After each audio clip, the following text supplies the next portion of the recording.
Welcome to my exhibition. My name is Miss Lucky. Let's get started. Let's take a look at what it's like to be a refugee.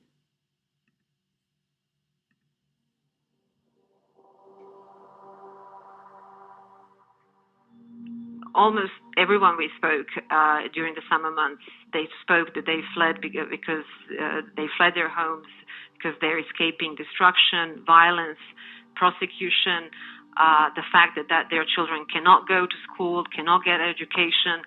And when we talk to them and ask them where are you going, it's like anywhere we'll be able to give better chances, better future to our children.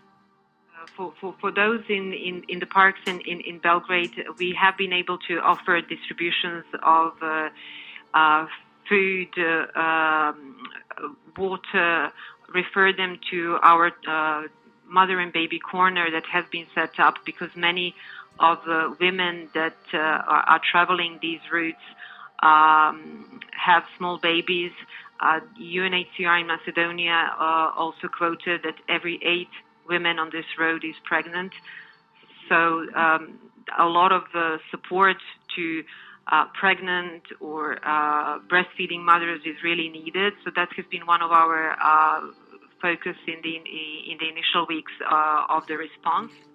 We will continue working in the countries where both inside Syria and also in the 5 surrounding countries supporting Syrian refugees to try to make sure that they have some level of services, but this is getting increasingly hard as governments run out of funding, and the funding that Save the Children has raised, obviously, over the last few years, much of that has been used.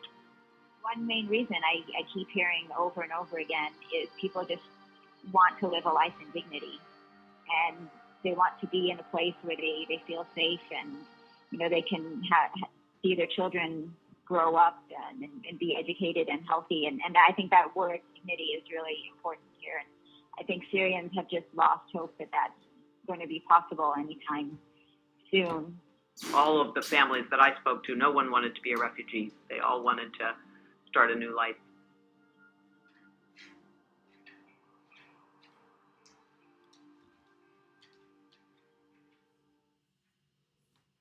This story is not unusual. Refugees are trying to get to new countries for freedom and safety and are often stopped at borders because of strict immigration policies.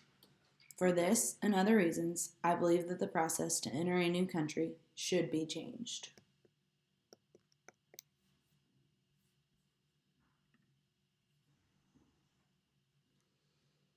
So let's begin why I think this. I have 3 different reasons. 1, the first is the current process does not reflect a modern society. Second, some people need to flee due to a matter of life and death. And lastly, some people say those who are coming in to the U.S. illegally are potentially criminals. So let's begin. The current process of immigration does not reflect a modern day society. For example, according to the U.S. Chamber of Commerce, Congress has not passed any new immigration laws since 1986. Every administration, when they take office, knows there's an issue with immigration. But instead of fixing it, they put temporary fixes on it for the time being. This doesn't fix any long-term issues with immigration. Some people are worried about immigrants stealing jobs, but actually, immigrants are essential to our workforce and economy, and therefore, they should be welcomed. Another reason that the immigration process should be changed is because some people need to immigrate as a matter of life and death. The process needs to be made easier to reduce the amount of time refugees have spent in camps at borders. There's an article that says the U.S. government tells refugees fewer of them will be allowed in. Says a refugee is a person who has fled their country because it is not safe for them. Many refugees flee war, conflict, and are targeted for their race, religion, and nationality. The same article also says that the number of refugees being allowed in the United States has been lowered for the second year in a row. How can the United States say that they are not going to let more immigrants in when there are so many people in the world who are without a home? This is obviously a human rights issue that needs to be addressed. Lastly, you have the old counter argument. Some people argue that people who are trying to come here illegally might be criminals and they might harm our communities. This is exactly why we need an overhaul in our immigration system. We need to implement a system that makes sense for modern day society. If the process to enter a country is made easier and more structured, it'll be easier to screen immigrants to make sure they have good intentions. A disorganized and chaotic immigration system encourages people to go around the law, and it is a clear invitation to those who wish to take advantage of our openness to harm the nation. Our current system allows people who may want to cause violence easily access to new countries. If we change the system, we can still let immigrants who need to move, but still protect the country. Remember, there are 3 reasons why I believe the immigration process needs to be changed. 1, it doesn't reflect a modern society. 2, people are migrating due to a matter of life or death. And 3, some people who are coming to the U.S. illegally are potentially criminals.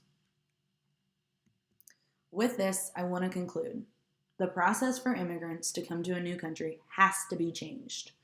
So many people rely on the safety of a new country, so we need to make laws that protect borders and work with the modern day society. Congress needs to stop fighting with each other and come together to work on creating an equality immigration system that is fair and easy to understand. We must stand up for those refugees patiently waiting in the camps at the borders. I want you to leave with this. I want you to ponder this. Remember always that all of us, and you and I especially, are descended from immigrants and revolutionists, from the great Franklin D. Roosevelt.